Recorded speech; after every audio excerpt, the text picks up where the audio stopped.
నిరీక్షణ prayer house మరియు centre సంఘముల తరపున పునరుద్ధానుడైన యేసుక్రీస్తు నామంలో మీ అందరికీ నా శుభాభివందనములు. ఈ దినపు దేవుని మాట 65వ సంకీర్తన 4వ చరణం. నీ మందిరములోని మేలు చేత మేము తృప్తి పొందెదము. దేవునికి దగ్గరగా ఉండి ఆయనతో సహవాసాన్ని ఆనందించడమే మనకు గల మహదానందం. యేసుక్రీస్తు బలియాగం వలన మనలో నివసిస్తున్న పరిశుద్ధాత్మ వలన ఇప్పుడు ఆ మహదానందం విశ్వాసులందరికీ సాధ్యమే. మన అవసర సమయాలలో మనకు సహాయం చేయడానికి ఆయన కృపను బలాన్ని పొందేలా మనం ఎడతెగక దేవునికి దగ్గరగా ఉండాలని దేవుని యొక్క వాక్యం మనలను ప్రోత్సహిస్తూ ఉంది.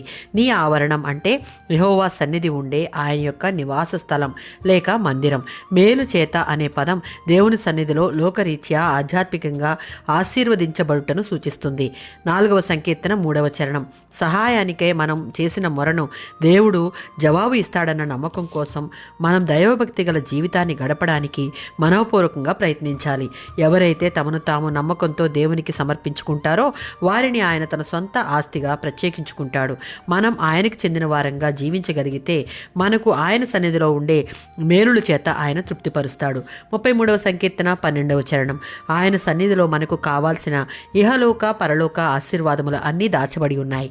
అటువంటి మేలుల చేత ఆశీర్వదించబడాలని కోరుకోని విశ్వాసులే ఉండరు. మరియు ఆయన దాచి ఉంచి ప్రతి మేలులు లేదా ఆశీర్వాదాలు దేవుని యొద్ద మిగల్చకుండా పొందుకుని ఆ మేలులు ఆశీర్వాదాలు ఇతరులకు పంచేవారంగా ఉండాలి అంటే మనకుండాల్సిన అర్హత యెహోవా దేవుడుగా గల జనులుగానో ఆయనే మన స్వాస్థ్యంగానూ ఉండాలి. ఆమేన్.